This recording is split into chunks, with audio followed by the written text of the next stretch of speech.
नमस्कार. मी शोभा खोत, साताऱ्यातून. आपण नुकतंच महाराष्ट्रात झालेली एक घटना बघितली.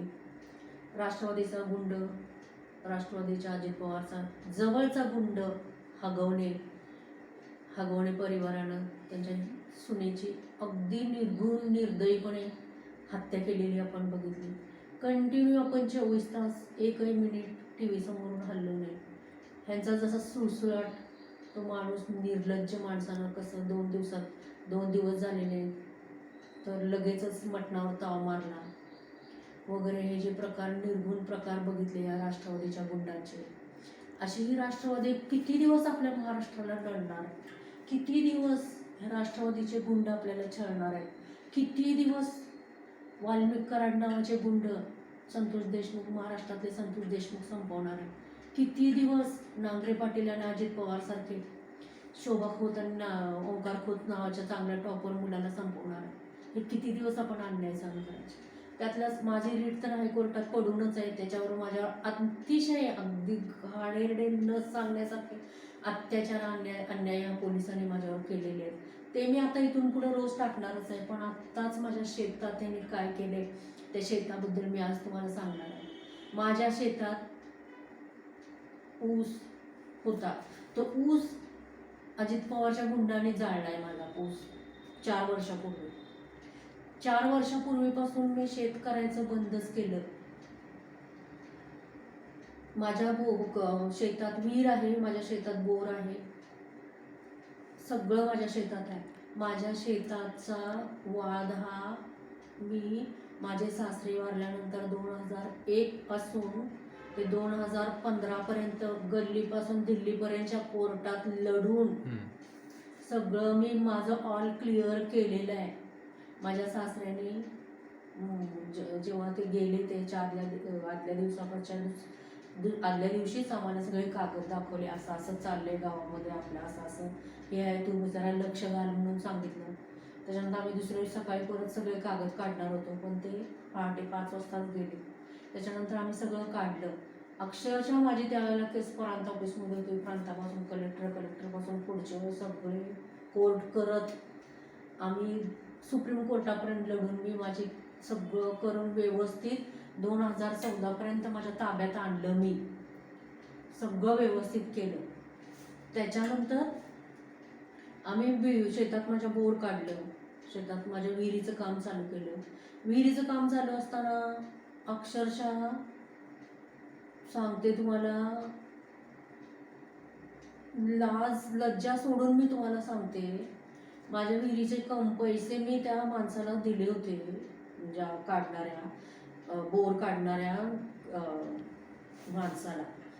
जो माणसाकडे JCB होता, पोकलंड JCB घेऊन माझ्या विहिरीत काम चाललेलं. ऑलरेडी माझी विहीर आहे, तरी पण आम्ही चांगलं विहीर तयार करायची म्हणून आम्ही शेतात आता आम्हाला सगळीकडून ह्याने राष्ट्रवादीनं अजित पवारनं अडचणीत आणल्यामुळे माझी कंपनी वगैरे सगळं ताब्यात घेतल्यामुळं आम्ही आमच्या शेताकडचं क्लिअर करून शेतामध्ये उतरूया म्हटलं. माझा मुलगा बरोबर घेऊन मी सगळं व्यवस्थित माझ्या मिस्टरांनी आम्ही कामाला लागलेलो. तर विहिरीचं काम चालू होतं. त्या विहिरीच्या कामात पोकलंड माझ्या विहिरीत होता, बोर हे होतं, JCB होता, माणसं काम करत होती. तर त्या पोकलंडवाल्याला आणि त्या JCBवाल्याला डायरेक्ट रात्री आम्ही घरी आलो. त्यांना उचलून पोलीस स्टेशनमध्ये नेलं. पोलीस स्टेशनमध्ये नेल्यानंतर आम्ही सकाळी परत गेलो. पळत गेल्यानंतर मी त्याला विचारलं, का बाबा तू माझ्या माणसांना आणल्यास, माझं सगळं काम चालू आहे नीट वगैरे वगैरे. तर त्या माणसानं, माळी म्हणून पोलीस आहे, त्याला मी सगळं सांगितलं व्यवस्थित, कागद दाखवले वगैरे सगळं. तो माझ्याशी इतका घाणेरडा वागला. त्यानं माझं अंग असं चापसून त्यानं सगळं चेक केलं. मी कुठं रेकॉर्डिंग वगैरे त्यानं जे वागलाय ते केले का काय. त्यानं स्वतः त्या जेंट्स माणसानी माझ्यावर पोलिसानं त्या अन्याय केलेला आहे. त्याच्यानंतर ते विहिरीचं काम माझं तिथंच थांबलं. ज्या पोकलंडवाल्याकडे माझे ॲडव्हान्स पैसे दिलेले ते सगळे गेले. माझे 1,00,000-1.5 लाख रुपये सगळे माझे पाण्यात गेले. त्याच्यानंतर माझं विहिरीचं काम तिथंच थांबलं. त्याच्यानंतर आम्ही माझ्या वरच्या गट नंबर 28मध्ये 7 फूट खोल चर काढला, बांध घातले माझ्या मुलानं. माझ्या मुलानं बाईक विकून झाडं लावली, फळझाडं. अक्षरशः 50 ते 51,000ची आम्ही रोपं आणलेली. ती रोपं आम्ही मोठी करून आत्तापर्यंत चांगली फळझाडं आमची झाली. त्याच्यानंतर दुसरी घटना आमच्या शेतातली अशी की माझ्या गावातला एक माणूस आहे जो आता वाल्मिक कराड जी दादागिरी गुंडगिरी वगैरे जे करायचा ना, तसं तो आत्ता सध्या माझ्या गावात करतोय. त्याचं नाव आहे विजू गावडे. तो विजू गावडे ना, तो कलर द्यायची कामं करायचा. म्हणजे असे कलर द्यायच्या हाताखाली, कलरवाल्याच्या हाताखाली तो रोजच्या रोज असं कामाला असायचा. रस्त्यावर उभा असायचा. आम्ही पण त्याला कामाला आणलेले 2-3 वेळ. तर त्याच्यानंतर तो मला भेटायचा सारखा की गिऱ्हाईक चांगलं आले तुमच्या जमिनीला वगैरे वगैरे म्हणायचा. सुजलाम कंपनीवाले तुमची जमीन घेतात. सुजलाम कंपनीला आमच्या गावातल्या लोकांनी सगळ्यांनी जमीन विकल्यात. माझ्या सासऱ्याने आणि मी काही विकली नव्हती. आमचा भाऊबंद एक आहे भरत खोत म्हणून, तो एक त्याला हाताशी घेऊन त्याला फसवून वगैरे आणि काहीतरी उलटं सुलटं केलेलं आहे. तो आमच्या गटात नव्हतं. त्याचं नाव आहे गट नंबर 28मध्ये. तर त्याला मुलबाळ नाही आहे. त्याच्या 4-5 बायका झाल्या तरी त्याला मुलबाळ काही झालं नाही. मला त्यांनी असं जोडलं. माझी पोरं मला बरंच काहीतरी त्याच्या नावाने जोडलेलं होतं. त्याला 5-6 बायका झाल्या तरी त्याचं काय हे नाही. त्याला मोह नाही कशाचाच. एकटाच आहे तो. आणि तो असाच आहे साधा माणूस. तो काय एवढा चॅप्टर नाही, सह्या देणारा नाही किंवा आमच्या खोट्या सह्या करणारा वगैरे काय नाही. पण ही लोक त्याचं नाव मध्ये घालतात. पण माझं काय त्याच्यावर विश्वास नाही. आमचा देव पण त्याच्याकडेच आहे. पण मी काय त्या गोष्टीवर विश्वास ठेवला नाही किंवा त्याला जाब पण या गोष्टीचा विचारला नाही कधीच. कारण मला वाटलंच नाही की हा माणूस असं काहीतरी करेल. तर त्याच्यानंतर हा विजू गावडे नावाचा जो वाल्मिक कराड तयार केलेला आहे माझ्या गावामध्ये, या राष्ट्रवादीनं अजित पवारने तयार केलेला आहे माणूस. तर त्याच्या बायकोला ह्यानं निवडून आणलं अजित पवारनं माझ्या गावामध्ये. तर त्यानं मला माझ्या घरात आल्यानंतर परवा सांगितलं की माझी बायको सरपंच झाली आहे.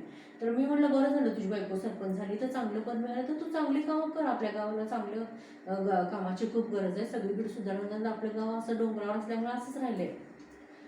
तर हो म्हणलं मी अशी कामं केली तशी कामं केली. नावं वगैरे देवळात होती ती काढली. मी तर म्हणलं ती काढली तर आम्हीच काढणार होतो ती काढली.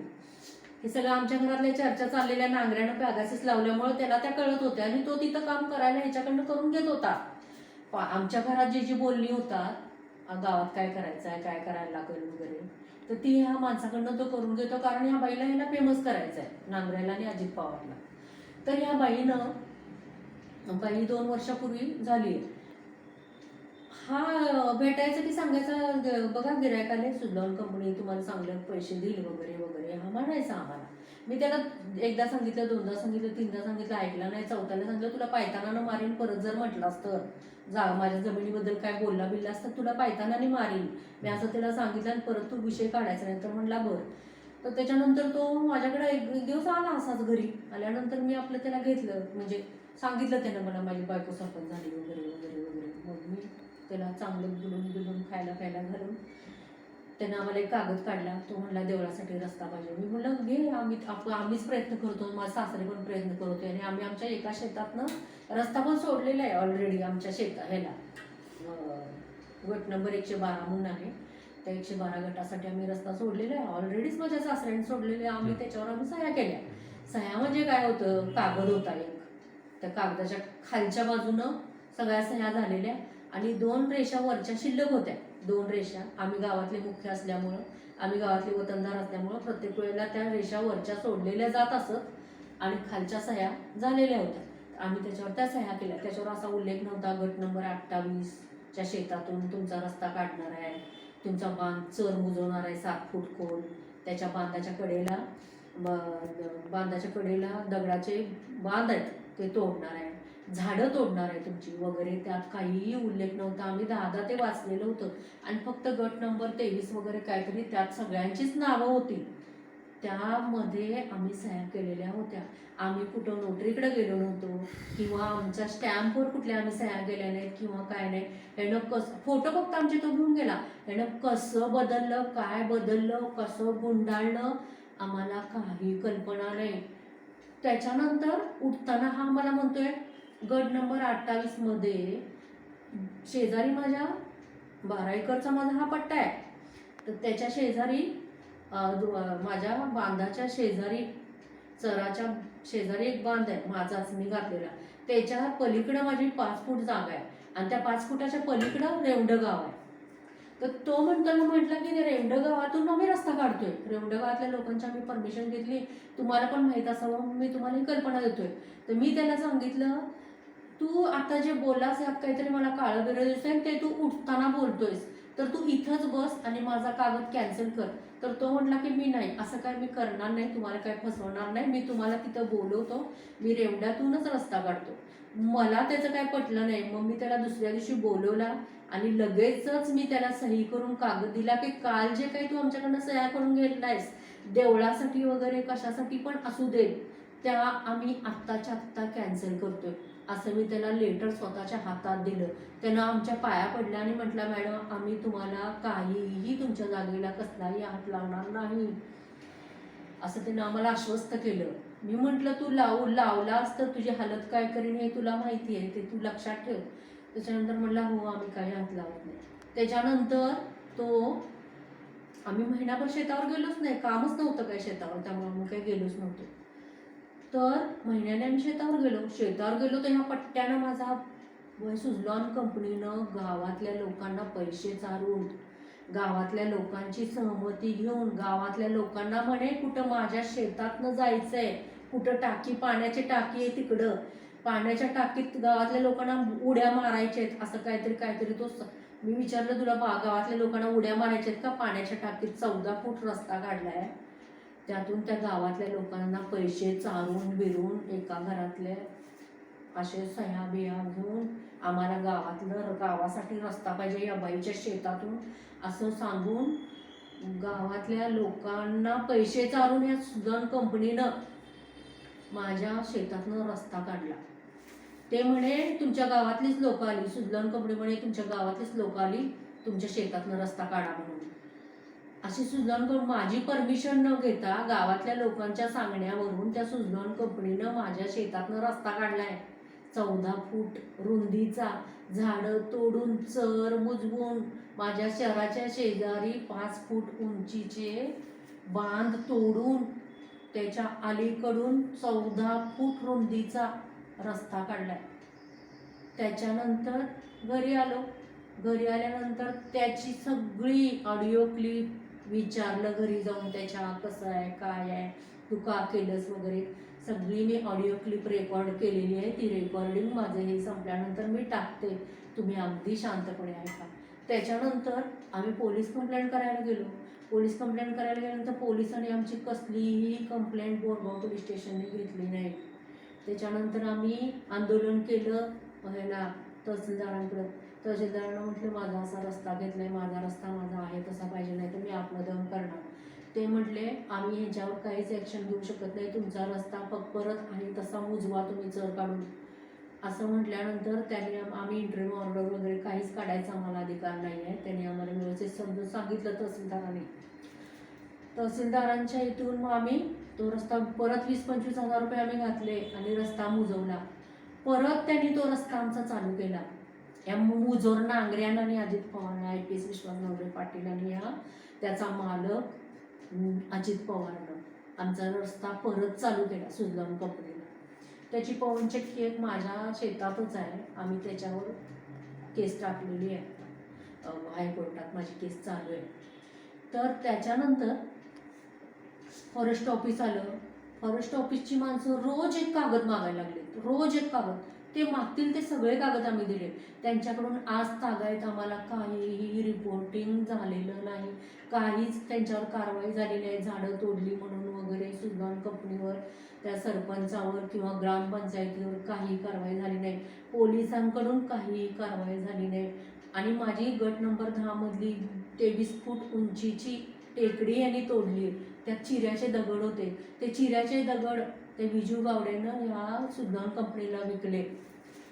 तर त्याच्यावर काहीच कारवाई नाही. ते गट नंबर 10 मधलं आम्ही ते वेगळी कंप्लेंट द्यायला बोरगावमध्ये गेलो. तर ते म्हटले, तो माणूस म्हणू लागला, तो वाळवेकर म्हणून आहे तिथे API, तो म्हणू लागला की ही तुमची शेत जमीनच नाही, लोकांनी आम्हाला सह्या दिल्यात, जमीन नाही. मग मी त्याला सगळी कागद दिले, माझा सातबारा दिला, नकाशा दिला. अजून म्हटलं तुला काय पाहिजे असलं तर सांग, अजून गव्हर्नमेंटची कागद असली तुला पाहिजे असली सांग, मी काढून आणून देते. असं सगळं त्याला समजून सांगितलं तरी तो काय ऐकच ना. तो म्हणला आम्ही करणारच नाही, तुमच्या तिथला एक माणूस आम्हाला सांगतो की ही जमीन तुमचीच नाही, तुमचं असं नाही, तुमचं तसं नाही. पोलिसांना आमची कंप्लेंट काही घेतलीच नाही. मग मी काजाबाजा गुंडाळला, म्हणलं इथंच बसणार, उठणारच नाही. बॅग बिग घेऊन गेले उपोषणाला बसायला. तिथं गेले तर ह्यांनी मलाच अटक करायला सुरुवात केली. वाळेकर म्हणाला ह्या बाईला अटक करा रे, हिचं मेडिकल करा रे, हिला अडकवा रे, ही सारखी आंदोलनं करतीये, हिची आंदोलनं किती झालीत काढा रे. त्याच्यानंतर तो माणूस, ती बाई पाटील, स्नेहल पाटील म्हणून नाही बाई, ती म्हणली पट्टी घ्या, पट्टी पट्टी घ्या, पट्टी, मॅडमचा चेहऱ्याचा फोटो काढा, फोटो काढा, फोटो, असं करत इकडून तिकडून तिकडून इकडून मोठ्या मोठ्यानं फेऱ्याच मारत ओरडायला लागली. आणि मी तिला व्यवस्थित समजून सांगत होते. तर इतक्या जोरात किंचाळायची. मी म्हणलं मॅडम तुम्ही का किंचाळला? नाही तुम्ही असं म्हणणार होता. मी म्हणलं मग काय, मी तर काय म्हणणारच नव्हते. असं करून त्यांनी मला, माझा अगदी अक्षरशः त्यांनी मला वेडं करून सोडलं त्या पोलीस स्टेशनमध्ये.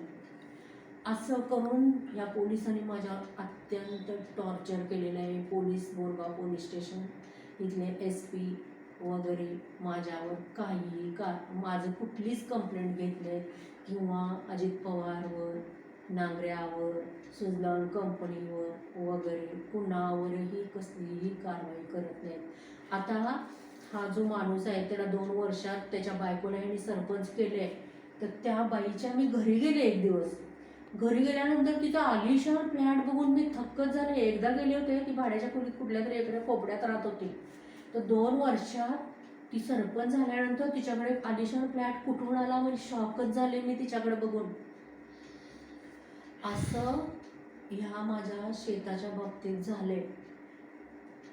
आणि तो काय म्हटला, सरपंच त्यानं कबुली दिली आहे, आमच्या सह्या आम्ही केलेल्या नाहीत. आमच्या गट नंबर 28 मध्ये आम्ही सुजलॉन कंपनीला माझ्या शेतातून 14. आता तुम्ही सांगा, ही राष्ट्रवादी किती शेतकऱ्यांचे घर, आज त्याने माझा रस्ता घेतला. त्याच्यानंतर काय झालं, मिटवायला बोलवतोय मला. तो मिटवायचं काय सांगतोय, अजित पवारचे गुंड मला मिटवायला बोलवतात की त्या रस्त्याच्या बद्दल. तो मला काय देणार आहे माहिती का, माझ्या मुलाचंही ना जबरदस्ती लग्न लावलंय त्या पिंपरीतल्याच एका वेडीशी. त्या वेडीचा डिवोर्स झालाय तिथं कोर्टात, एकतर्फी डिवोर्स झाला. आम्ही गेलो पण नाही. गेलो की आम्ही स्टँडवर उतरलो की तिथंच आम्हाला ते गुंड तलवार घेऊन, तलवार काय म्हणतात ते, कोयता गँग अडवती. आम्ही परत माघारी येऊन गाडीत बसतो. आमची हजेरीच नाही कुठंच कोर्टात. ना आम्हाला वकील मिळाला आहे, ना आमच्याकडे पैसे आहेत. आम्ही आत्ता सध्या सगळं असून पण आम्ही कंगाल आहोत, कंगाल. ना विधी सेवामधून आम्हाला एक पण वकील मिळालेला नाही. विधी सेवामध्ये आम्ही किती वकिलांना ॲप्लिकेशन दिलं आहे आणि त्या वकिलाने आमची, एका वकिलाने आमची हजेरी लावली.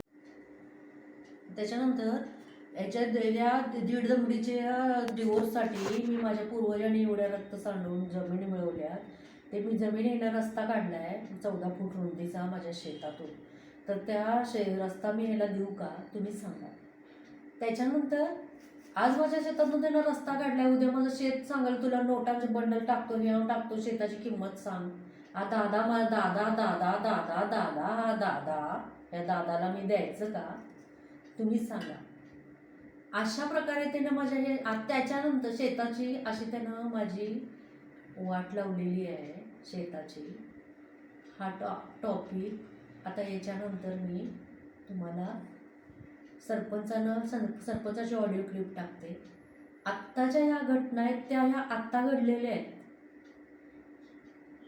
शेताची घटना ही आत्ता घडलेली आहे. त्याच्याबद्दल मी थोडी माहिती तुम्हाला साधारण दिली असावं म्हणून. त्याच्यानंतर उद्या मी तुम्हाला माझ्या दारातलं झाड पाडल्यानंतर ह्यानं आणि ह्या साताऱ्यातल्या पोलिसांनी 112 नंबरने काय काय केलं वगैरे सगळं मी उद्या माझ्या झाडाच्या बाबतीत काय झालं ते मी तुम्हाला डिटेलमध्ये उद्या सांगते. आणि कसपटे कुटुंबाबरोबर त्यांच्या दुःखात मी आणि माझे सातारवासी सगळे आम्ही अगदी जेवढे तुम्ही दुःखात आहात तेवढे आम्ही पण सगळे दुःखात आहोत, सहभागी आहोत.